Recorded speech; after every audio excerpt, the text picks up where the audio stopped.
அவங்க என்ன நினச்சாங்கன்னா போராட்டம் இந்த பிரச்சனை வந்து மாநகராட்சிக்கும் நமக்கும் இருக்கிற பிரச்சனை, இதில் மேயர் சரியில்லை, மாநகர ஆணையர் வந்து தனியார் கொடுக்கணுன்ற மாதிரி நினைக்கிற மாதிரி தான் ஆரம்பிக்குது இந்த போராட்டம்.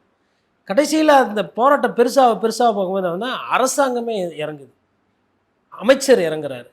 அமைச்சர் யாருக்கு எதிராக இறங்குறாருன்னா அன்னாட காசிக்கு எதிராக இறங்குறார், அவரோட அதிகாரத்தை காட்டுறார். சரி, இது போதா குறைக்கு கடைசியாக என்ன பண்ணுறாங்க, ஒரு வழக்காடு மன்றத்தில் போயிட்டு ஒரு கேஸு செட்டிங் பண்ணி போட்டு வழக்காடு மன்றத்துலேயும் ஒரு தீர்ப்பு சாதகமாக வாங்கிட்டு கோர்ட்டு சொல்லிச்சு நீங்கள் போராட முடியாதுன்னு சொல்லிட்டு இதே சிலபஸை தான் போக்குவரத்து தொழிலாளிக்கும் பண்ணி வயிற்றுல அடிச்சாங்க.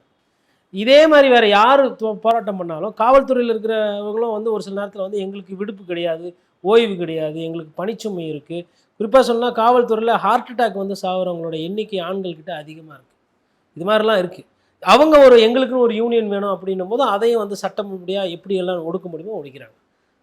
இந்த ஆசிரியர் பெருமக்கள் அவங்களுக்கு என்னன்னு பார்த்தீங்கன்னா, இந்த மொபைல் ஃபோனில் ஆப் டவுன்லோட் பண்ணணும், எல்லாமே ஃபோனில் பண்ணணும், பண்ணிவிட்டு கிளாஸ் எடுக்கணும். அப்போ அவங்க ஒரு நாளைக்கு வந்து ஃபோன்லேயே ஒரு 2 மணி நேரம் 2.5 மணி நேரம் செலவு பண்ண வேண்டியதாக இருக்குது.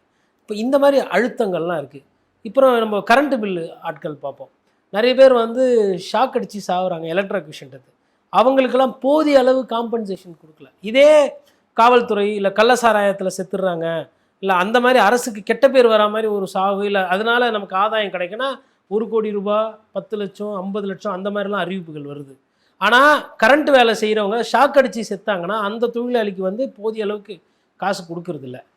காவா க்ளீன் பண்ணும்போது மூச்சு அடித்து செத்து போகிறாங்கன்னா அவங்களுக்கும் அதே காசு தான்.